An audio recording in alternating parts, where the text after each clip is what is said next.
Hi, my name's Rob James. I'm head of delivery at Footprint Digital. Today I'm going to talk to you about building the essential foundations for SEO and how to ensure your website gives Google what it wants. So, place to start really is to think about what is Google's mission. Well, Larry Page, the CEO of Google, said the perfect search engine understands exactly what you mean and gives you back exactly what you want. And I mean, that really is the key thing. And that is what's given Google the edge over the years is that of all the search engines that have existed, Google has managed to find a way to link what somebody is searching most closely with what there is online and give them the result that they're looking for. And really, it's important to understand here that Google does have the monopoly on search. 92% of UK search is on Google. That's a huge amount of the market. On its own, Google handles at least 1.5 trillion searches per year. That's a huge opportunity to be in front of your customers, your clients, the people who are looking for your services.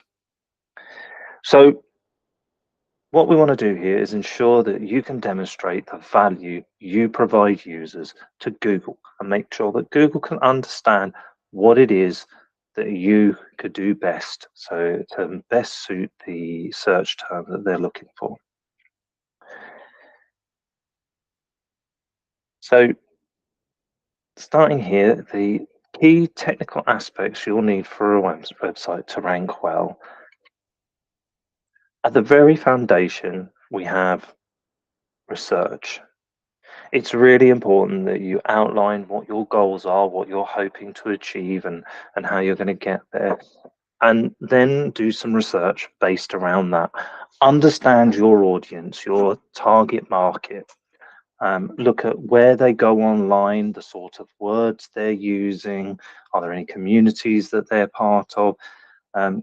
Understand the keywords that they might type into a search engine, and really getting to understand your audience and what they're looking for at the moment. Looking at maybe your competitors to see how they're targeting them as well. And from that, you'll create a plan of what you're going to do to where you need to be to target those people. The next layer is the infrastructure, the sort of technology that you're using. And this really is mostly talking about the website, could be an app as well, and other platforms. But really what we're talking about here, as far as Google's concerned, is the website. And it's important that you look at the different platforms and see what technologies they're using to help you target search engines, to make it easy for them to search your website and find the right information. Once you've got those things in place, content is the next thing that you want to be thinking about. Content on your website is anything from images to videos. Mostly we're talking about the written form of content, but making sure that what you're putting down and you're writing on the website is relevant to your audience. You know, it brings it back to that research, making sure that you're using the language they use, you're solving the problems that they have, and really targeting them well to try and move them on to the next step and closer each time until they reach the conversion point and purchase with you or generate a lead, an inquiry. The very peak of our pyramid here is authority. Now, authority comes in the form of signals online that say that you are an authentic outfit, that you are genuine, and that you know what you're talking about. Mostly this comes in the form of backlinks. It can also come in the form of people mentioning you on social media, people referring you from their social platforms and different guises. But building that authority. Every time you get a link from somebody, it's like a vote of confidence in your website, in your content, and making sure that it gives credence to the work that you're doing.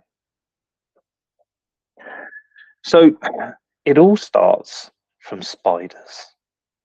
Not the normal creepy crawly kind of spiders that you want out of your house if you're that way inclined, but Google spiders, and helping them find their way around your website. So what is a spider? Well, a spider is literally a bit of code. It's a program, if you want, an algorithm that is designed to go out onto the web and find websites, find links, find information, and bring it back to Google to process and index so that it's got something to refer to. And it's through this that it then uses its algorithms to determine what pages should rank for what. Now, when it lands, the first page that a spider is likely to crawl on your website, well, it will be the robots.txt because that tells it where it can and it can't go. But as far as actual pages, the first page is most likely, not always, likely to be your home page. And from there, it will dig out links and it'll have a look at what other pages that you're referring to. It reads the content, checks out the relevancy to understand how one page relates to another, and it builds a hierarchy of how your website is structured and how each of the pages relate to each other and relate to likely searches that are entered by a user. If you have no internal backlinks and you have no links coming from any other website, it's unlikely that Google will find you, and it will find it hard to see the value of those pages or relevancy to them. Once it's found the page and it's looking at the page, it will look at the content on that page, and it performs a really complex analysis of the content, and it looks at, as I say, keywords that are on there. It looks at lots of different ranking factors to understand what the page's relevancy, its meaning, and its purpose is. If you've got little to no content, or it's really poorly written, Google's going to struggle, and it's going to think that you've got no relevance and there's no value to the page. And when you think about that, not just from a computing perspective, but you think of that from a user's perspective. If somebody lands on your page and there's nothing on there, or it's really poorly laid out and there's not a lot of writing on there to tell them what they should do on there, and there's no sort of indication of how they should use the site, you'll bounce, you'll leave, because you don't really know what you're doing on the page or why you're there. So that's why Google likes to evaluate that content. So having clear, unambiguous content in a way that Google can see is really hyper important to your website. So the question here now is, when is content not content? And the answer is when it's an image. So there are lots of different ways in which you can display text on a website. One of those is to put text within an image. The technology around AI and image understanding, how AI understands images, have improved over the years. They've come a long way in that time. But the truth of the matter is they're still not there. So it's really important that you don't rely on text within images if you want a search engine to read it and understand the value of it. Because to Google, it's just a blank space. It doesn't see all of those things that are inside that image file. The next thing is to make sure that you are using keywords in your on-page elements. And what are we talking about here? Well, we're talking about the URL, we're talking about the page title, lots of different things in there, and how you would do it. It's really important that you don't go overboard on that. For example, a website selling blue widgets wouldn't want to have the URL widgets.com/blue/widgets/blue widget small, for example. That would be very spammy and it wouldn't be very user friendly. It would be very pointless. So it's really important that you find a right balance, but you make sure that you distribute the keywords throughout these different elements on the page. Now, the big question that everyone likes to ask, is there enough content to rank against your competitors, and what might that look like? So here we have a graph. It's provided by Can I Rank, using several different terms that they've done some research on. And you can see here the sort of median number of words on the page for positions 1 up this end to 20 down to this end. You can see here that it goes up from about 875 to all the way up here to about 1125, and interestingly enough drops down to around 180, 190, 1090, sorry, there for position 1. So looking at this graph, you would say, okay, we need to make sure that we've got 1,000 words on the page, and you can see that it's quite easily demonstrated. This is the sort of things that people look at and they come to these conclusions.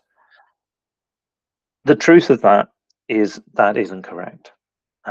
It may be true for the types of terms that was used in that research.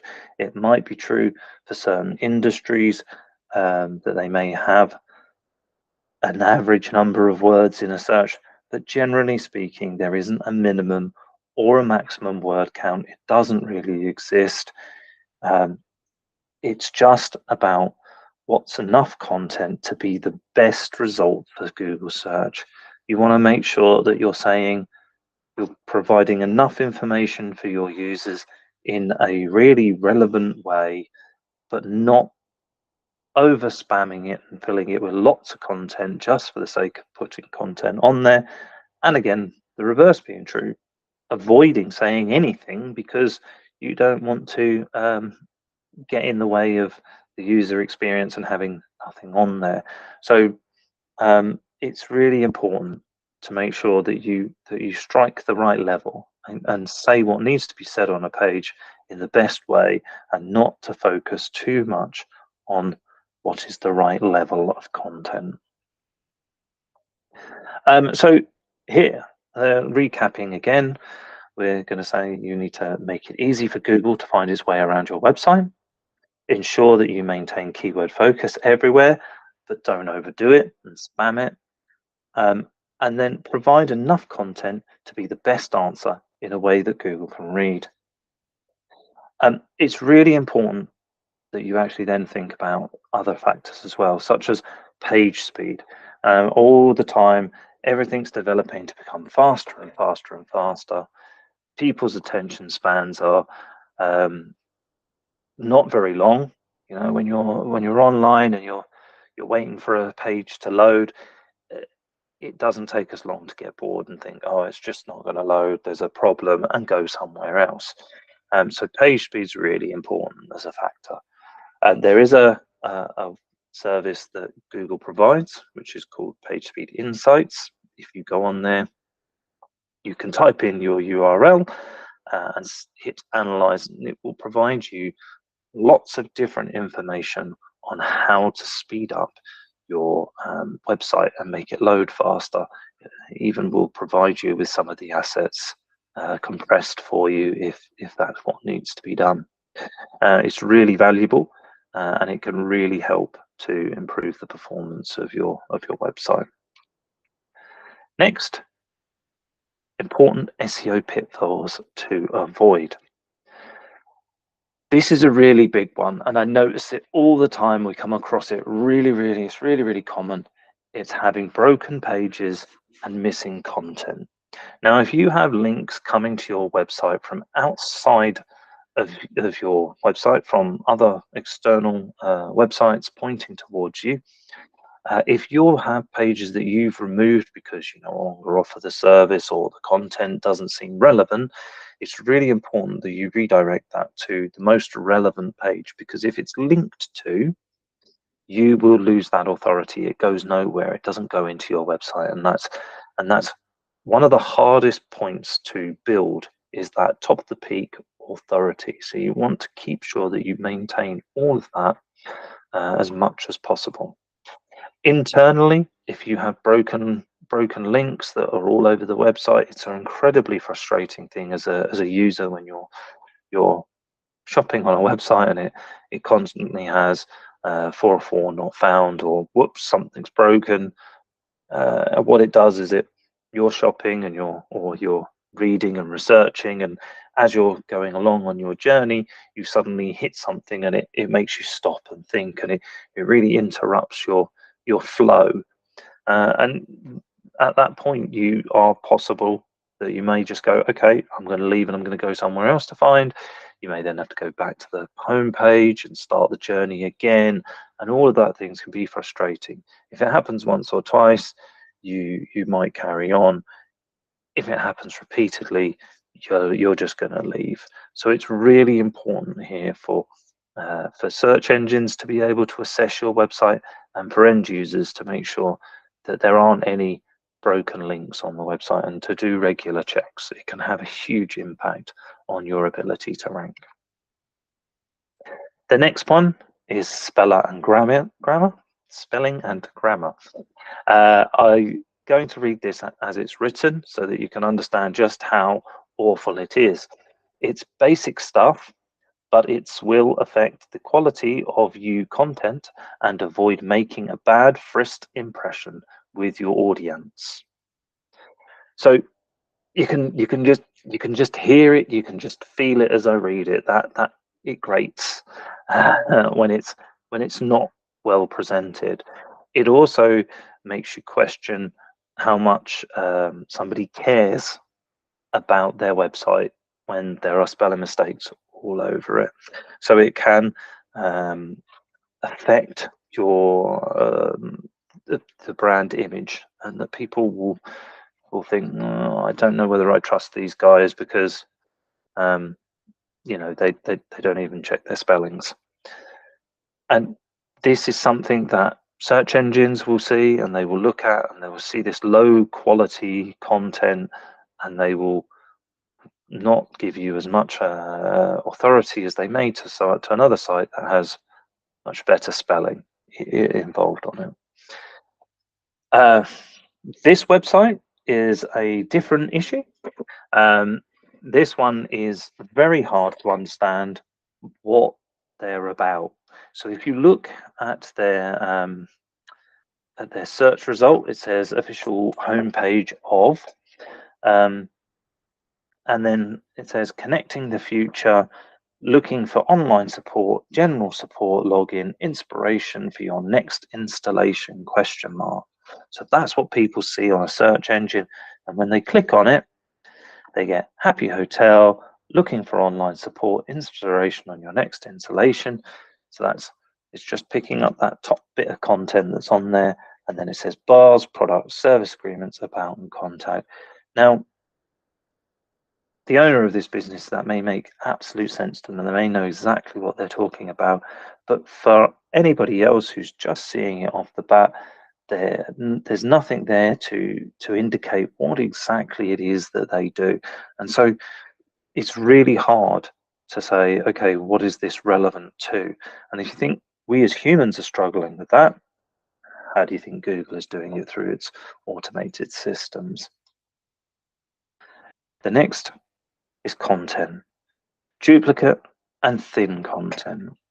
So the first point on here is saying little or no content on there. Now, earlier I was talking about whether there's no maximum, no minimum level of content.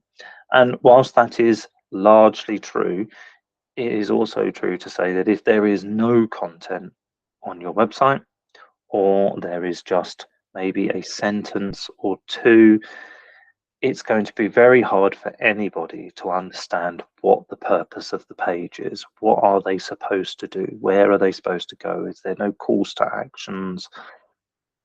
You know, anything like that. So search engines aren't going to understand the relevancy of it. End users aren't going to be able to understand what they're supposed to be doing on the page. The same with low value content. So talking about something that's not particularly relevant to what you're actually trying to say or the message you're trying to get across from the page, because you're trying to fill in the page with some content so that you can hit your numbers. It's not going to help you out. It's just going to confuse the situation. And then having even plagiarized content where maybe you're using the manufacturer's text, you've just copied and pasted it onto the website, along with all of their other um, uh, all of the other people who are using them as a supplier. And the same with duplicated content internally as well. If you've got the same or you've got similar products, simply using the same content across all of them is going to make it very difficult for a search engine to differentiate between them and understand why a user may want one over the other. And again, it may also be difficult for an end user to determine that as well. So it's really important that you think about your content. So using all of this, it's really important that you ensure that your website represents the quality that you want your business to be known for. And that, as it stands, is the fundamentals of what you need to know to build good SEO foundations. Thank you.